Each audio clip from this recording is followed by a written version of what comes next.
الحمد لله وحده والصلاة والسلام على من لا نبي بعده لا رسالة بعد رسالتي ولا نبوة بعد نبوتي ولا كتاب بعد كتابي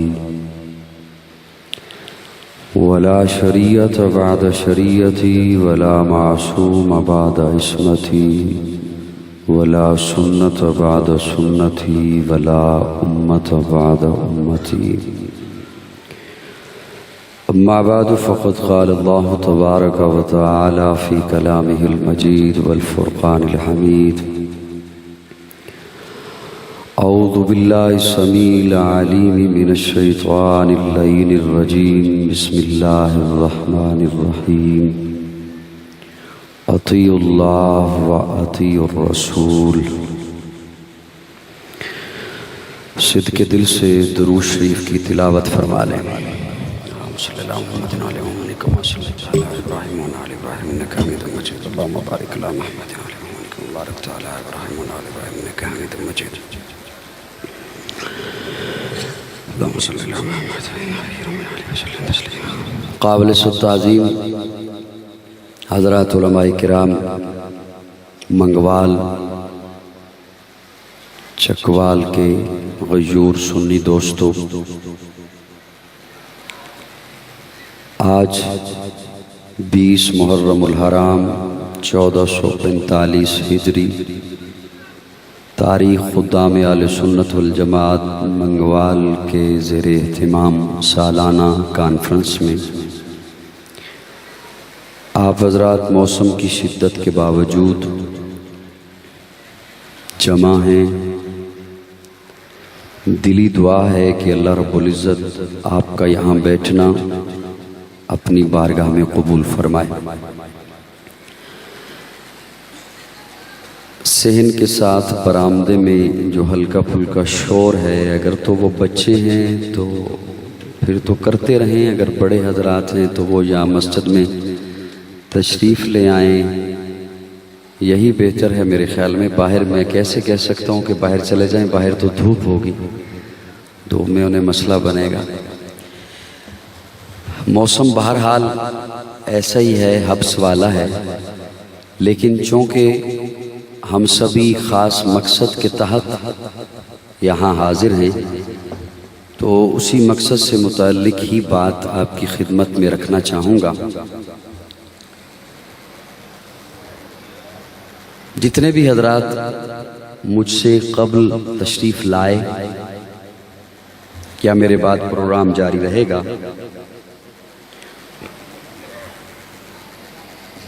ظاہر ہے سب کی گفتگو کا اسلوب ایک جیسا نہیں ہو سکتا، انداز ایک جیسا نہیں ہوتا۔ میں اپنے انداز ہی کے مطابق اپنی معروضات آپ کی خدمت میں پیش کرنا چاہوں گا۔ ارادہ اور تھا، لیکن منبر پر ماشاءاللہ اللہ کی لاریب کتاب موجود ہے، تو جی چاہا کہ میں اس کی عظمت سے بات شروع کروں۔ سبحان اللہ کہہ دیں۔ گرمی میں میرے خیال میں اتنا تو بول سکتے ہیں جتنا میں بول رہا ہوں، ہلکا ہلکا، تھوڑا تھوڑا۔ میں تھوڑا سا بول رہا ہوں تو میرے سامنے چونکہ مائک ہے تو آواز پہنچ رہی ہے، آپ تھوڑا تھوڑا بولیں گے تو یہ آواز اس مائک سے بڑھ جائے گی۔ کیا خیال ہے؟ بے شک زیادہ نہ بولیے گا لیکن ہلکا سا بولیے گا۔ میں عظمت قرآن کا ایک جملہ ذہن میں آ گیا، اور میرے بڑے ہی محترم ہیں، بڑے اخلاق اور پیار والے بھائی ہیں، مولانا مفتی قاری عبدالقدوس صاحب۔ یہ ان کی خاصیت یہ ہے، بہت سارے احباب کے پاس میں پروگرام کے لیے حاضر ہوتا ہوں، ان کی ایک خاصیت یہ ہے کہ یہ پروگرام ہو یا نہ ہو رابطے میں رہتے ہیں، یہ ان کی خوبی ہے۔ اللہ رب العزت انہیں سلامت رکھے۔ اللہ رب العزت نے حضرت آدم کو تخلیق فرمایا جنت میں، بھیجا زمین پر، اور پہلے سے اظہار فرما دیا کہ میں نے زمین پر ہی بھیجنا ہے. ملائکہ کی مجلس سجائی اور اس مجلس میں فرمایا انی جاعل فی الارض خلیفہ، میں نے زمین پر اپنا نائب بنانا ہے، زمین پر اپنا خلیفہ بنانا ہے. تخلیق جنت میں فرمایا، بھیجا. یا تو بیانات سن کے تھک چکے ہیں، میری باری ویسے بھی اس وقت ہی آتی ہے جب تھک جاتی ہے. تخلیق کہاں فرمایا؟ جنت میں.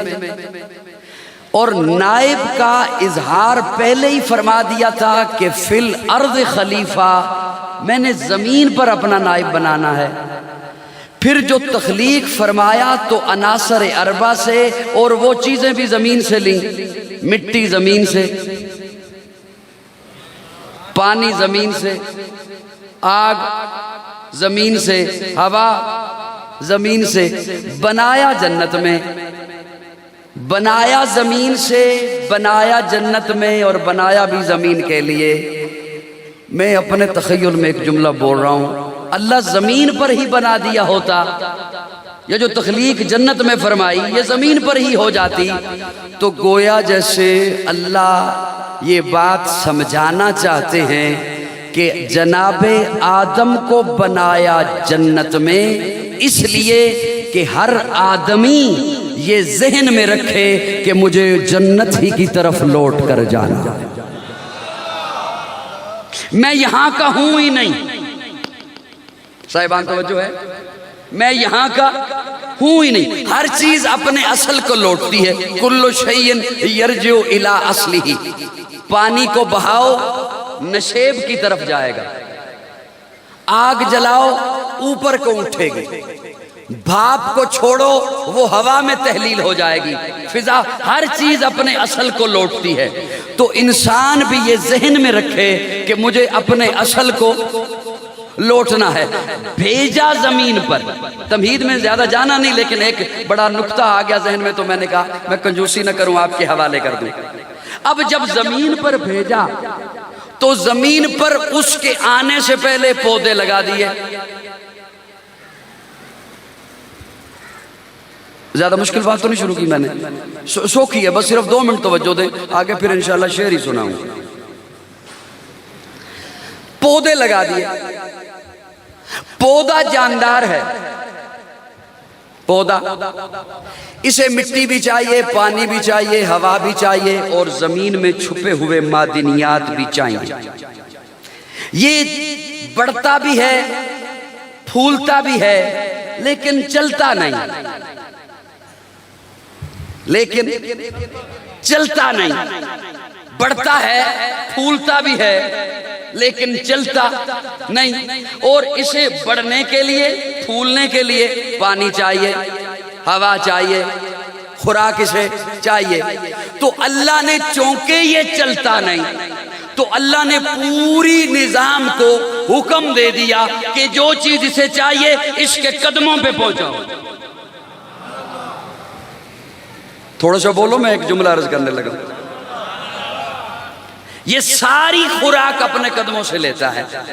جو زمین میں چھپے ہوئے معدنیات ہیں وہ مختلف جگہوں پر ہیں، لیکن اسے وہ چاہیے، وہ سمٹ کر اس کے قدموں میں آتی ہیں. اب آپ دیہاتی علاقے میں رہنے والے ہیں، آپ ایک جملہ اچھی طریقے سے سمجھ جائیں گے.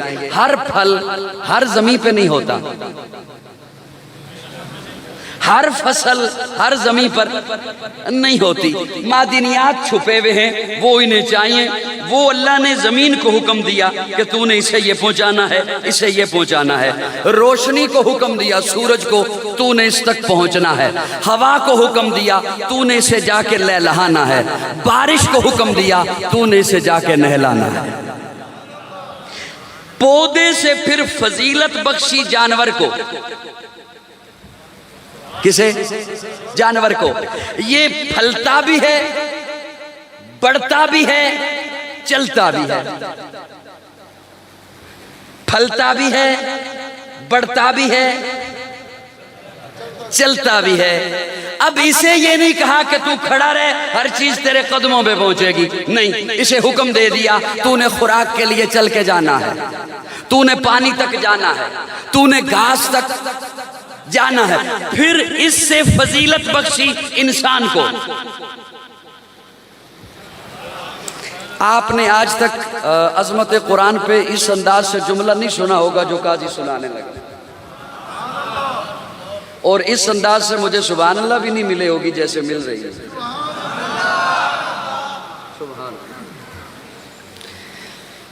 جانور سے پھر فضیلت بخشی انسان کو. اب انسان بڑھتا بھی ہے، پھلتا بھی ہے، پھولتا بھی ہے، چلتا بھی ہے. یہ دونوں چیزیں تو جانور کے پاس بھی تھیں کہ وہ پھلتا بھی ہے، بڑھتا بھی ہے، چلتا بھی ہے. انسان بھی پھولتا بھی ہے، بڑھتا بھی ہے، چلتا بھی ہے. اب اسے ایک اور فضیلت دے دی، اسے عقل عطا کی، اسے شعور عطا کیا.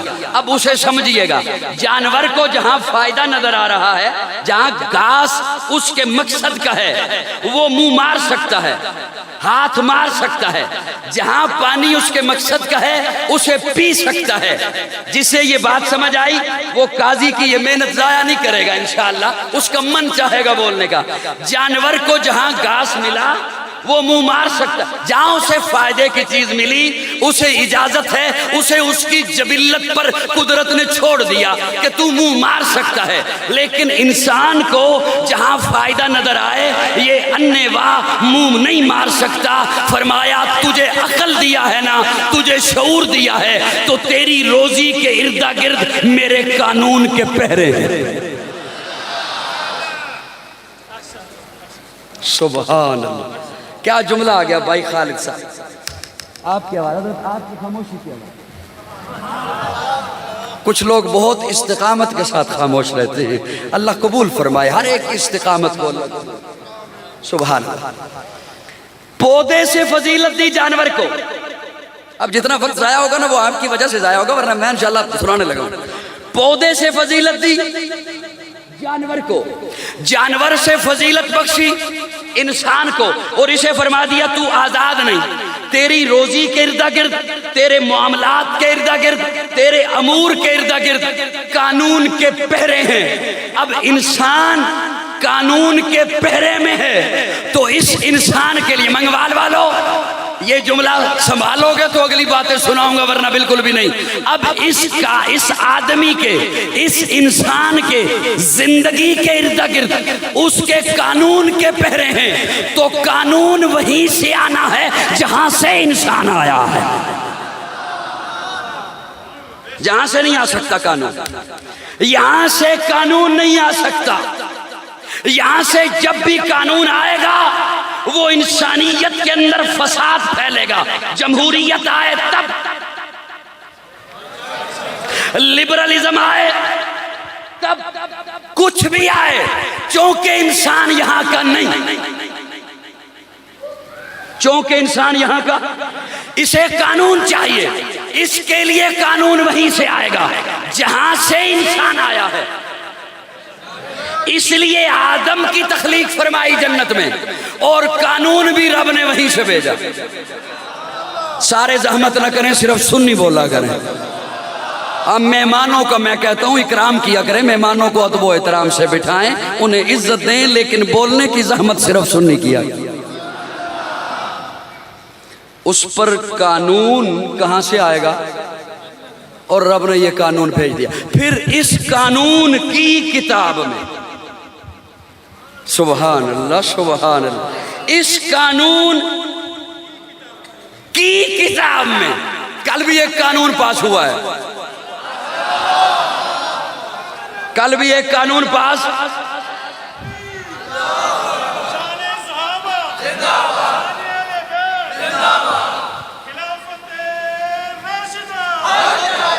سنیے منگوال والوں، ذمہ داری سے جملہ بولنے لگا ہوں. کل بھی ایک قانون پاس ہوا ہے اور اس قانون کی تکلیف رکھنے والوں کو کہوں گا چلائیے مت، گڑبڑ کیجئے مت، روئیے مت، یہ قانون انہوں نے نہیں بنایا، یہ قانون رب نے بنا کے بھیجا ہے۔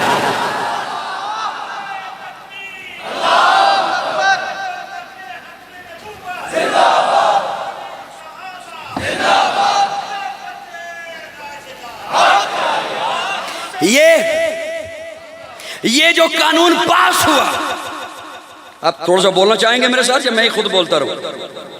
یہ جو قانون پاس ہوا، اس قانون کا میں سادہ لفظوں میں معنی کرنے لگا ہوں۔ سادہ لفظوں میں یہ قانون یہ ہے، مثال کے طور پر میں یہاں حاضر ہوا، علماء کرام تشریف لائے، میں تو خیر طالب علم ہوں، میں طالب علم ہوں، اس کے باوجود مجھے مسند پہ بٹھایا گیا۔ بولو نا، بولو نا، بولو نا۔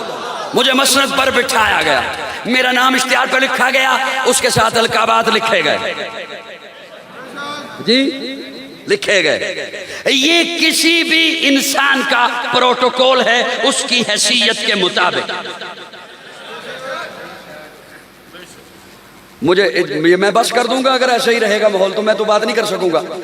یہ کسی بھی شخصیت کا پروٹوکول ہے اس کی حیثیت کے مطابق، اس کے منصب کے مطابق، اس کے عہدے کے مطابق۔ یہ جو کل قانون پاس ہوا ہے، یہ پروٹوکول ہے صحابہ اور اہل بیت کا، اور یہ پروٹوکول قومی اسمبلی کی جرت نہیں کہ وہ بنائے، یہ سینٹ کی جرت نہیں کہ وہ بنائے، ان پہ غصہ ہونے کی ضرورت نہیں۔ یہ صحابہ کو پروٹوکول، اہل بیت کو پروٹوکول میرے رب نے اس قانون کی کتاب میں درج کر دیا۔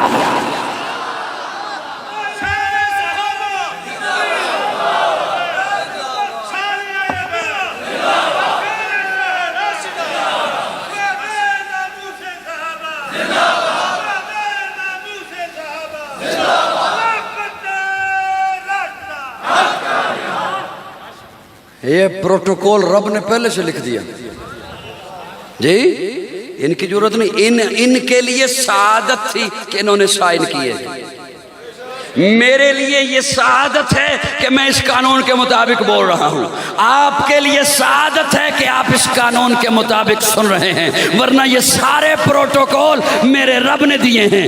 التائبون صحابہ، العابدون صحابہ، الحامدون صحابہ، السائحون صحابہ، الراکعون صحابہ، الساجدون صحابہ، الصدیقون صحابہ، الصادقون صحابہ، والذین معا صحابہ، اشداء علی الکفار صحابہ، رحماء بینہم صحابہ، تراہم رکعا سجدا صحابہ، یبتغون فضلا من اللہ صحابہ، رضوانا صحابہ، لقد رضی اللہ صحابہ۔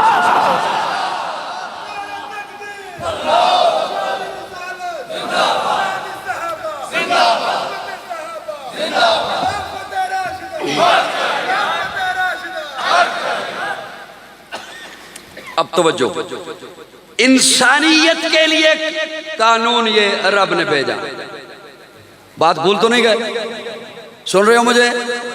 انسانیت کے لیے قانون یہ کس نے بھیجا؟ رب نے بھیجا۔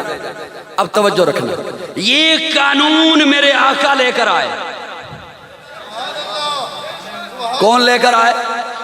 میرے آقا یہ قانون لے کر آئے، میرے رب نے یہ قانون بھیجا۔ میرے محبوب، میرے آقا کے اپنے محبوب کے قلب اطہر پر رب نے اسے نازل فرمایا اور فرما دیا اس پہ شک نہ کرنا، یہ لا ریب ہے۔ حضرت میں ایک جملہ بولنے لگا، رہنے دوں یا چھپا دوں یا بول دوں؟ فرمایا یہ لا ریب ہے۔ اب سنیے، یہ قرآن کا آغاز ہے، قرآن کی ابتدا ہو رہی ہے۔ فرمایا ذالک الکتاب لا ریب فیہ، ذالک اس میں اشارہ ہے، وہ کتاب، فی اس میں، اب صرف فی نہیں، فی ہی، ہاں کو علیحدہ کرو تو یہ اس میں ضمیر ہے، معنی ہے یہ کتاب، ذالک وہ کتاب، فی ہی یہ کتاب۔ اللہ کیا دو کتابیں ہیں؟ وہ بھی کتاب، یہ بھی۔ فرمایا نہیں، ذالک الکتاب واحد کا صیغہ، کتاب ایک ہے، کتاب ایک ہے۔ اللہ پھر وہ کیا؟ یہ کیا؟ اللہ فرماتے ہیں کتاب وہی جو لوح محفوظ پہ تھی، لوح محفوظ پہ ہے، وہاں سے میں نے اٹھائی، یہاں تیرے سامنے لا کے رکھ دی۔ معنی یہ ہوگا یہ وہ کتاب ہے جس میں شک نہیں۔ یہ گرمی تھی میرے خیال میں، پتہ نہیں معنی سمجھ آیا یا نہیں آیا۔ یہ وہ کتاب ہے جس میں شک، میں جملہ بولنے لگا ہوں، توجہ رکھنا میری جانب، جس میں شک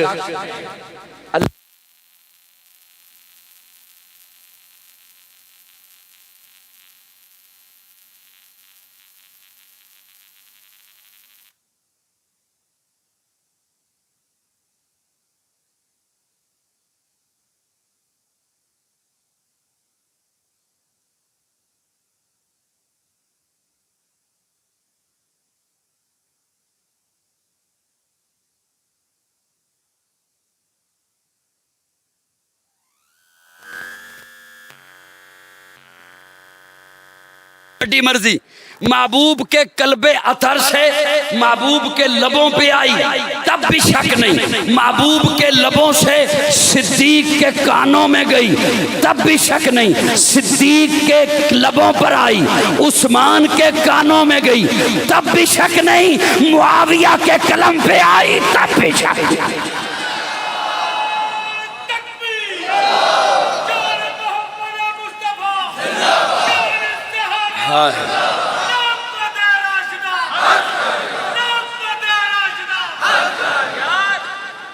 سبحان اللہ، بجلی جائے لیکن آپ تو نہ جائیے، آپ تو میرے پاس ہی رہیے۔ یہ قانون کی کتاب، جملہ عجیب آ گیا، اب یہی چلنے دو میرے خیال میں آج کی نشست میں۔ یہ قانون کی کتاب، میرا ذوق اپنا ہے، اسلوب بھی اپنا ہے، میں نے کل کی بات کو لیا اور اسے بیان شروع کر دیا، لیکن تجھے میرے خیال بہت پیچھے کھلوتے ہو، تھوڑا جا میرے نال ٹرو، تھوڑا جا ٹرو میرے نال۔ یہ قانون کی کتاب مصطفیٰ کے پاس پہنچی، میرے آقا نے سب سے پہلے جن تک یہ کتاب پہنچائی انہیں صحابہ کہتے ہیں۔ انہیں کیا کہتے ہیں؟ انہیں کیا کہتے ہیں؟ بولیے بولیے، انہیں کیا کہتے ہیں؟ انہیں کیا کہتے ہیں؟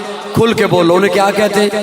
تو پھر کہنے دے نبوت کی تعلیم ہے صحابہ، کی تربیت ہے صحابہ، نبوت کا عکس ہے صحابہ، نبوت کا فیض ہے صحابہ، نبوت سے لینے والے ہیں صحابہ، امت کو دینے والے۔ صحابہ نہ ہوتے یہ کتاب ہم تک نہ پہنچتی، صحابہ نہ ہوتے یہ قانون کی کتاب ہم تک نہ پہنچتی۔ لیکن یاد رکھیے، جس طرح اہل سنت والجماعت مبارکباد کے مستحق ہیں، دامن وقت میں گنجائش بہت ہی کم ہے، میں اصل میں اسے بھی دیکھ رہا ہوں، اہل سنت والجماعت مبارکباد کے مستحق ہیں، صرف صحابہ کی بات سننی نہیں کرتا۔ میری محفل میں توجہ، میرے محفل میں، میرے جلسے میں، میری کانفرنس میں، میرے لبوں پر، میری ذکر کی مجلس میں جس طرح قرآن کی بات ہے اسی طرح فرمان مصطفیٰ کی بات ہے۔ میں نے آیت بھی وہی پڑھی، اطیع اللہ واطیع الرسول، جس طرح میں اللہ کی بات کرتا ہوں اسی طرح رسول اللہ کی بات کرتا ہوں، جس طرح قرآن کی بات ہے میری محفل میں اسی طرح حدیث کی بات ہے میری محفل میں، جس طرح صحابہ کی بات ہے میری محفل میں اسی طرح اہل بیت کی بات ہے میری محفل میں، جس طرح بستر پر سونے والے کی بات ہے میری محفل میں اسی طرح جس کا گود بستر بنا ہے اس کی بات ہے میری محفل میں، جس طرح صحابہ کی بات ہے میری محفل میں اسی طرح اہل بیت کی بات ہے میری محفل میں۔ ہے نور نظر گر جماعت صحابہ تو قلب و جگر اہل بیت نبی ہے۔ سنی صرف زحمت کرے اور نہ بولے، ہے نور نظر گر جماعت صحابہ تو قلب و جگر اہل بیت نبی ہے نور نظر گر جماعت صحابہ تو قلب و جگر اہل بیت نبی ہے، جو انجم عبر ہے جماعت صحابہ تو شمس و قمر اہل بیت نبی ہے، شمس و قمر اہل بیت، ادھر سارے صدق و صفا کے سپاہی، ادھر سارے صدق و صفا کے سپاہی، ادھر سارے صبر و رضا کے وہ راہی، ادھر سارے صبر و رضا کے وہ راہی، جو شام و سحر ہے جماعت صحابہ تو شمس و قمر اہل بیت نبی ہے۔ ہے صدیق میرا، غنی بھی ہے میرا، ہے فاروق میرا، علی بھی ہے میرا، ہے صدیق میرا، غنی بھی ہے میرا، ہے فاروق میرا، علی بھی ہے میرا، ہے مقداد میرا، میرا فارسی ہے، میرا موسیٰ کاظم، میرا عسکری ہے، میرا موسیٰ کاظم میرا عسکری ہے، میرا موسیٰ کاظم میرا عسکری ہے، میرا موسیٰ کاظم میرا عسکری، جو رب کا امر ہے جماعت صحابہ، نبی کا امر اہل بیت نبی ہے۔ ان کی محبت میں قرآن بولا، ان کی مودت میں قرآن بولا۔ ٹائم ہے تھوڑا، میں اب کروں کیا، ورنہ دل تو تارا تھا میں دو چار جملے کھول لیتا آپ کے سامنے۔ ان کی محبت میں قرآن بولا، ان کی مودت میں قرآن بولا، قُلْ لَا أَسْأَلُكُمْ عَلَيْهِ أَجْرًا إِلَّا الْمَوَدَّةَ فِي الْقُرْبَى۔ ان کی عبارت میں قرآن بولا، ان کی طہارت میں قرآن بولا، ان کی عبارت میں قرآن بولا، ان کی طہارت میں ہے اسلام اندر اسلام دونوں، ہے ایمان اندر ایمان دونوں، گر قرآن کی سطر ہے جماعت صحابہ تو زیر و زبر اہل بیت نبی ہے، گر قرآن کی سطر ہے جماعت صحابہ تو زیر و زبر اہل بیت نبی ہے۔ صداقت انہی کی، صداقت انہی کی، عدالت انہی کی، سخاوت انہی کی، شجاعت انہی کی، امانت انہی کی، دیانت انہی کی، فطانت انہی کی، متانت انہی کی۔ انہیں گر خدا سے خلافت ملی ہے، انہیں اپنے رب سے سیادت ملی ہے، انہیں گر خدا سے خلافت ملی ہے، انہیں اپنے رب سے یہ سنیوں نے بتایا ہے کہ صحابہ نے بھی قرآن ہم تک پہنچایا، اہل بیت نے بھی ہم تک پہنچایا۔ یہ سنیوں نے بتایا ہے کہ اسلام جس طرح صحابہ نے ہم تک پہنچایا ہے اسی طرح اہل بیت نے قربانیاں دے کر ہم تک پہنچایا ہے۔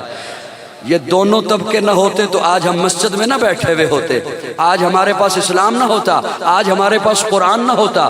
ان دونوں کی محنتوں کی وجہ سے آج اس کی ایک میں مثال دینے لگا ہوں۔ حضور لے کر آئے قرآن،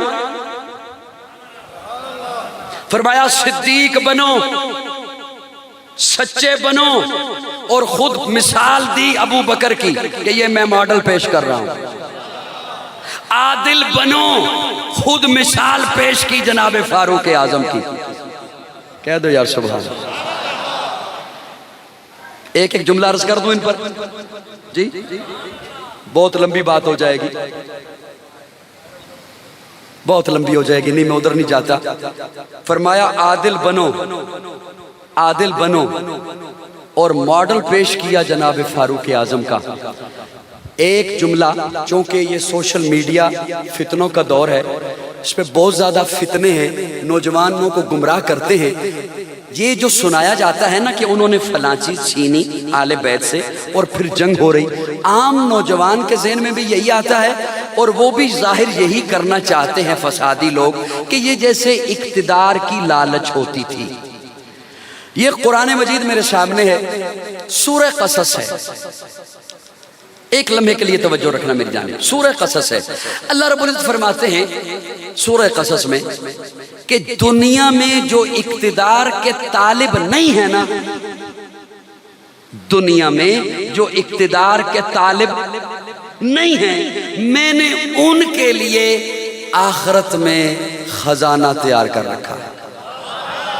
اب یہ جملہ ظاہراً اس وقت تک سمجھ نہیں آتا جب تک اس میں غوطہ نہ لگایا جائے۔ دنیا میں جو اقتدار کے طالب نہیں، ان کے لیے آخرت ہے۔ ایسا ہی ہو گیا نا؟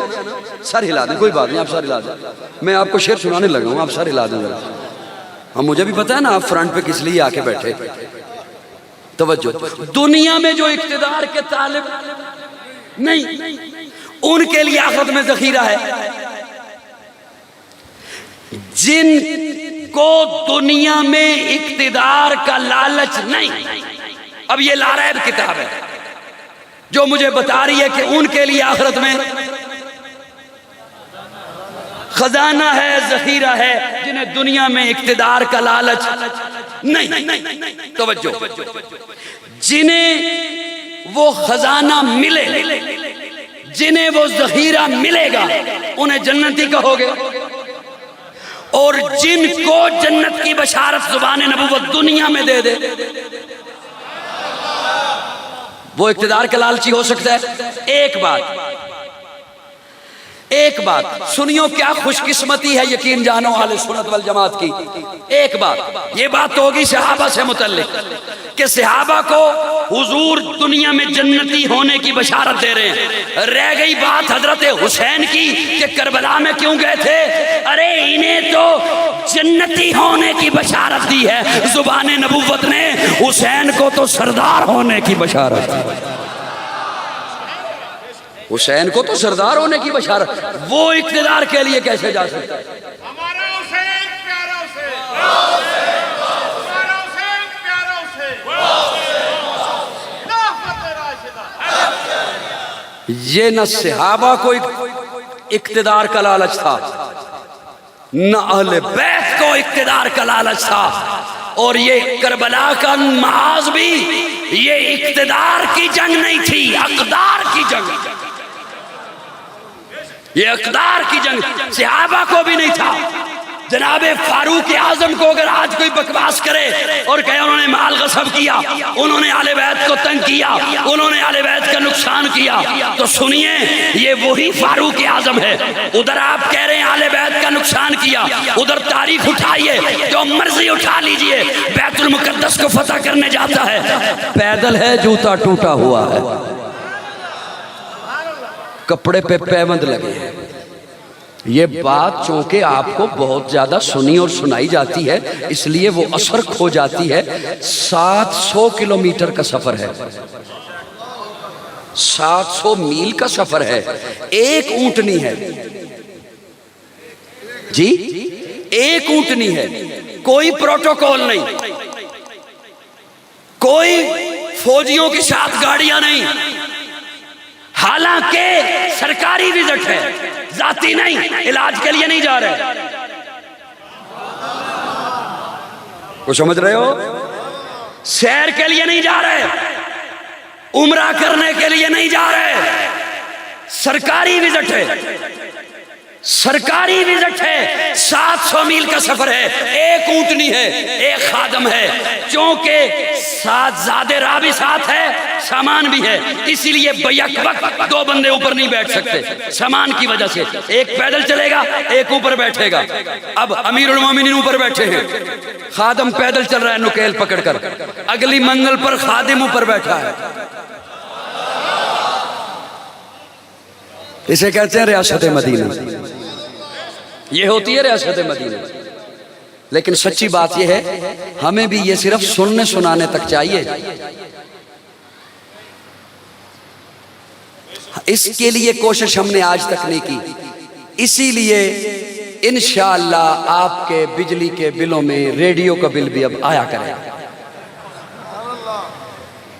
وہ جو آپ کے دادا ابو نے سنا تھا, وہ جو آپ کے ابا جان سنتے رہے تھے, کیا خیال ہے؟ یہ نظام جب تک نہیں آئے گا پستے رہیں گے آپ بھی اور آپ کی آئندہ آنے والی نسلیں. مجھے دکھ کے ساتھ کہنا پڑتا ہے, ہمیں قوم کو سنانا تو یہ چاہیے تھا وہ لوگ تھے کیا. ہمیں قوم کو سنانا تو یہ چاہیے تھا وہ ہستیاں تھیں کیا. لیکن ہمیں سنانا یہ پڑتا ہے جو فتنہ پرور ہمارے نوجوانوں کو تباہ کرتے ہیں, ان کے ایمان پہ ڈاکے مارتے ہیں, ہمیں مجبوراً وہ بات سنانی پڑتی ہے.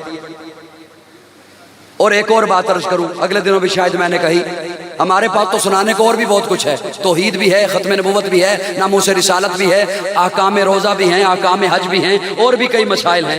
یہ جو فتنہ پرور لوگ ہیں, ان کے پاس یہ اگر صحابہ پر تبرہ چھوڑ دیں, ان کے پاس رہتا ہی کچھ نہیں, ان کی دکان ہی بند ہو جائے گی. ان کے پاس سنانے کو رہے گا ہی کچھ نہیں. ان کا ٹھیا اس لیے چل رہا ہے کہ جب تک نہ سنائے کہ صحابہ اور اہل بیت آپس میں لڑتے تھے. جے وقت میرے کو ہویا تو میں 10 منٹ جی اور لانے میں یہ بات کہیں پہنچانا چاہتا ہوں اللہ کرے چاہیے تو یہ تھا کہ ہم لوگوں کو یہ بتاتے وہ ہستیاں تھی کیا. اب ایک بات سنانے لگا ہوں. حضرت عمر کے دور میں نوجوانوں توجہ سے سننا اور بوڑھے بھی توجہ سے سنیں. حضرت عمر کے دور میں ایک نمائندہ جا رہا تھا کیسر روم کی طرف حضرت عمر کا کوئی پیغام لے کر. تو حضرت عمر کی اہلیہ ام کلثوم حضرت علی کی بیٹی, سن رہے ہو مجھے, حضرت علی کی بیٹی, وہ کہتی ہیں حضرت عمر کو کہ نمائندہ چونکہ جا رہا ہے تو یہ میری طرف سے خوشبو کیسر کی بیوی کو تحفہ بھیج دے کہ امیر المومنین کی بیوی نے بادشاہ کی بیوی کو تحفہ بھیجا ہے. وہ نمائندہ لے کر چلا گیا. کیسر کی بیوی نے اس شیشی کو خالی کیا, اس شیشی میں قیمتی موتی بھرے, واپس بھیج دیا. ایک دن حضرت عمر گھر تشریف لائے تو دیکھا کہ حضرت ام کلثوم کے ہاتھوں میں قیمتی موتی ہیں, قیمتی موتی ہیں. فرمایا یہ کہاں سے آئے؟ کہا وہ کیسر کی بیوی نے بھیجے. حضرت عمر فرماتے ہیں یہ بیت المال میں جمع ہو گئے. چپ کر جاؤ, چپ کر جاؤ, چپ کر. حضرت عمر فرماتے ہیں یہ, حضرت ام کلثوم کہتی ہیں نہیں, اس نے مجھے میری طرف بھیجے, میرے ہیں. فرمایا تجھے عام عورت سمجھ کے بھیجا یا امیر المومنین کی بیوی سمجھ کے بھیجا؟ بیوی سمجھ کے بھیجا بیت المال میں. اب حضرت ام کلثوم کہتی ہیں نہیں, وہ جو میں نے خوشبو بھیجی تھی, وہ جو میں نے خوشبو بھیجی تھی, اس خوشبو کے بدلے میں اس نے موتی بھیجے, تو وہ خوشبو میں نے اپنے پیسوں سے بھیجی تھی, بیت المال سے نہیں بھیجی. سن رہے ہو مجھے؟ میں نے بیت المال سے نہیں بھیجی, وہ میں نے اپنے پیسوں سے بھیجی. حضرت عمر فرماتے ہیں نہیں, بیت المال میں جمع ہوگی. منگوال والو اے جملہ اتنی خوشی نہ سنبھالو بھی میرے بھائی حیدری صاحب بھی خوش ہو جان. حضرت عمر فرماتے ہیں اچھا ام کلثوم, نہ تیری بات نہ میری بات, اس بات کا فیصلہ تیرے ابا علی سے کرا تھا. حضرت علی کو بلایا کہ میں کہتا ہوں یہ موتی بیت المال میں جمع ہوں گے, اور ام کلثوم کہتی ہیں یہ موتی میرے ہیں, میں نے اپنے پیسوں سے خوشبو بھیجی تھی. ہائے. حضرت علی فرماتے ہیں بیٹا ام کلثوم, جتنے پیسوں کی تو نے خوشبو بھیجی تھی اتنے پیسوں کی اتنی مالیت کے موتی تو رکھ لے, باقی موتی بیت المال میں جمع کر. افسوس تو یہ ہے کہ آج نہ میری قوم کو پتا نہ میرے حکمرانوں کو پتا, آج پوری دنیا میں ہر ملک کے قانون میں یہ لکھا ہوا ہے کہ بادشاہ کو ملنے والا تحفہ بیت المال میں جمع ہوگا. جھگڑا اس بات کا نہیں, میں کسی کی پارٹی پہ تنقید کی نہیں کر رہا, میں تو قوم کو یہ بتانا چاہتا ہوں ارے مسلمانوں مومنوں, تمہیں تو خوش ہونا چاہیے تھا, تمہیں تو دنیا کو یہ بات اپنے کردار سے بتانی چاہیے تھی کہ پوری دنیا کو ملنے والا یہ قانون حضرت عمر اور علی کے جوتوں کے صدقے میں ملا.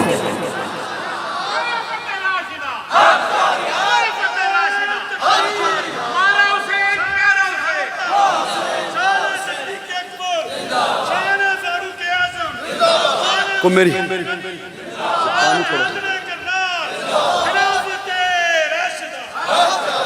میری بات صاحبان سمجھ آئی ہے نہیں آئی؟ چاہیے تو یہ تھا کہ ہم قوم کو یہ بتاتے, اس نے جھگڑے بتانا چاہے, جھگڑے ہوتے تو تو بتاتا, تو نے تو من گھڑت باتیں سنائی ہیں, تو نے تو اپنے خود سے بنائی ہوئی باتیں سنائی ہیں. سن, جن میں جھگڑے ہوں ان میں ایسا نہیں ہوتا. حضرت پیارے آقا کی رحلت ہوئی, پیارے آقا دنیا سے رخصت ہوئے, بارش ہوئی, سیدہ فاطمہ بہت تھوڑا عرصہ رہی ہیں حضور کی رحلت کے بعد, بہت جلدی رخصت ہو گئی تھی. اور یہی آپ سنتے رہتے ہیں, بچے کو پتا ہے کہ پیارے آقا نے ایک دن بلا کے کان میں کہا تھا تو سب سے پہلے مجھے آ کر ملے گی. بہت تھوڑا عرصہ رہی. لیکن بارش ہوئی حضور کی رحلت کے بعد، تو جب ایسا موسم ہو جائے، آندھی آئے، بارش آئے، تو ماں کو بچوں کی فکر ہوتی ہے.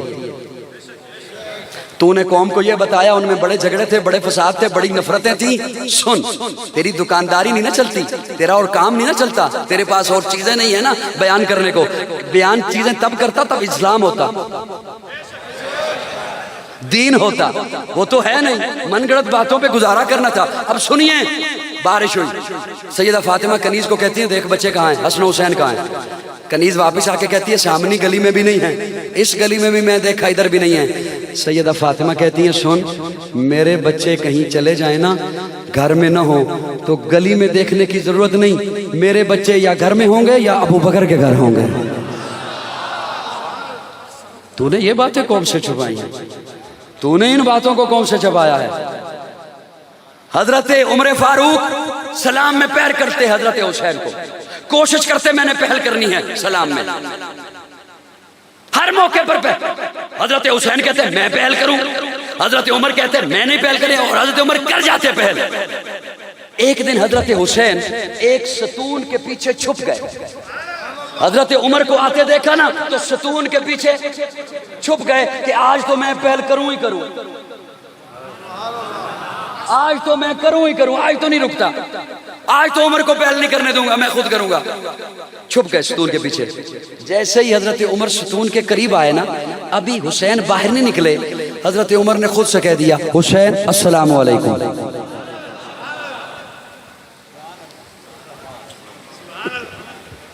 حضرت حسین نکل کے کہتے ہیں ستون سے باہر چچا آپ کو کیسے پتا چلا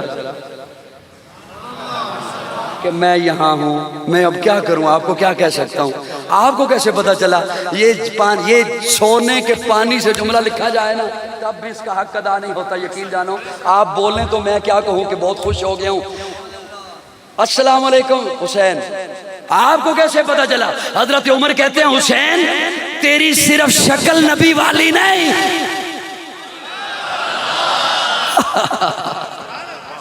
تیری صرف شکل و نبی والی نہیں، تیری خوشبو بھی نبی والی. میں نے تیری خوشبو سے پہچان لیا کہ یہاں حسین ہے. آپ نے یہ بتانا چاہا کہ ان میں بڑی نفرتیں بڑی. حضرت عثمان دگنا وظیفہ دیتے حسن و حسین کو، دگنا وظیفہ. ایک صاحب نے سوال کر دیا حسین آپ دگنا وظیفہ دیتے ہیں، بیت المال سے وظیفہ جاتا ہے، ہمیں ایک مقدار ملتی ہے، اتنی مقدار حسن و حسین کو ملنی چاہیے، انہیں ڈبل ملتی ہے. حضرت عثمان فرماتے ہیں حسن و حسین کو بھی اتنا ہی دیتا ہوں جتنا تمہیں دیتا ہوں بیت المال سے، یہ جو اضافی دیتا ہوں یہ بیت المال سے نہیں دیتا، اپنی جیب سے دیتا. اسی لیے کسی صاحب نے ایک دفعہ پوچھا حضرت حسین سے حسین اتنے شاہ خرچ ہو، اتنا کھلا دسترخوان، اتنا کھلا ہاتھ ہے آپ کا، اتنا کھلا، اتنا خرچ کرتے ہو، اتنا پیسہ کہاں سے آتا ہے. حضرت حسین فرماتے ہیں میرے پاس پیسہ آنے کے دو ذرائع ہیں. ایک ذریعہ وہ ہے جس سے میں پوچھ کے لے سکتا ہوں، ایک ذریعہ وہ ہے جس سے میں بنا پوچھے لے سکتا ہوں. صرف سنی زحمت کیجئے گا، گرمی ہے، جتنی گرمی ادھر ہے اتنی ادھر ہے، یقین جانو. وہ تو یہاں کوئی ایسی نہیں لگا ہوا. حضرت حسین کہتے ہیں ایک ذریعہ وہ ہے جس سے میں پوچھ کے لیتا ہوں، ایک ذریعہ وہ ہے جس سے میں بنا پوچھے لیتا ہوں. وہ کہتے ہیں وہ کیسے. حضرت حسین فرماتے ہیں جس سے مجھے پوچھ کے لینے کی اجازت ہے وہ عبد الرحمن ابن عوف کا مال ہے، اور جس سے بنا پوچھے لینے کی اجازت ہے وہ عثمان کا مال ہے. سبحان اللہ، سبحان اللہ. آؤ لوگوں تمہیں بتاؤں حسین سنیوں کی جان کیسا، آؤ لوگوں تمہیں بتاؤں حسین سنیوں کی جان کیسا، کربلا کا حسین شہزادہ حسین جنتی جوان کیسا. حسین کون؟ حسین گلے امامت، نبی کا پرتو، نشان حیدر، چراغ مسجد، غلاف کعبہ، وقار ممبر، حسن سجدہ. کون حسین؟ حسین ایک دل نشی کہانی، حسین دستور حق کا بانی، حسین عباس کا سراپا، حسین اکبر کی نوجوانی، حسین قاسم کی کم نمائی، حسین اصغر کی بے زبانی، حسین دجلہ کا خشک ساحل، حسین صحرا کی بے قرانی، حسین دل ہے، حسین جاں ہے، حسین قرآن کی کی زباں ہے، حسین سجدوں کی سرزمی ہے، حسین ذہنوں کا آسماں ہے، اٹھا رہا ہے جو لاش اکبر، حسین بوڑھا نہیں جوان ہے، حسین ایماں کی جستجو ہے، حسین یزدہ کی آبرو ہے، حسین تنہا تھا کربلا میں، حسین کا ذکر چار سو ہے، فرات کی نبض رک گئی ہے، حسین مصروف گفتگو ہے، جہاں گلابوں سے بھر گیا ہے، حسین شاید لہو لہو ہے، صحابہ کی انجمن سے پوچھو، حسین پیغمبر کا ہو بہو ہے۔ سبحان اللہ، پھر ذرا کہ سبحان اللہ۔ کچھ لوگ نا بڑے شرارتی قسم کے ہوتے ہیں، اگے بھی ہوندے سن چھپے چھپے، ہون انشاءاللہ اور چھپن گے۔ بولو نا یار میرے نال، اگے بھی چھپ چھپ کے ماردے ہوندے سن، ہون انشاءاللہ رب انہاں نوں اور چھپائے گا۔ بولو ذرا میرے نال، خوش ہو کے بولو، اور چھپائے، کیونکہ حضرت تشریف لا چکے اور وقت بھی تمام ہو گیا۔ میں میرے خیال میں انہی لفظوں پہ اکتفا کرتا ہوں، باتیں بہت زیادہ نہیں، بات تو ایسے ہے نا کہ میں جاری کیا رکھوں، باتیں تو لمبی ہوتی چلی جائیں گی، بات سے اگلی بات نکلے گی، پھر اگلی بات نکلے گی۔ انہی لفظوں پہ اکتفا کرتے ہوئے اجازت چاہوں گا، حیات باقی ملاقات باقی، آخر دعوانا الحمدللہ رب العالمین۔ بڑے تشریف لے آئے تو پھر چھوٹوں کو ادباً اٹھ جانا چاہیے۔ یہ میں اپنے بارے میں بات کر رہا ہوں، آپ کے بارے میں نہیں، آپ تشریف رکھیں۔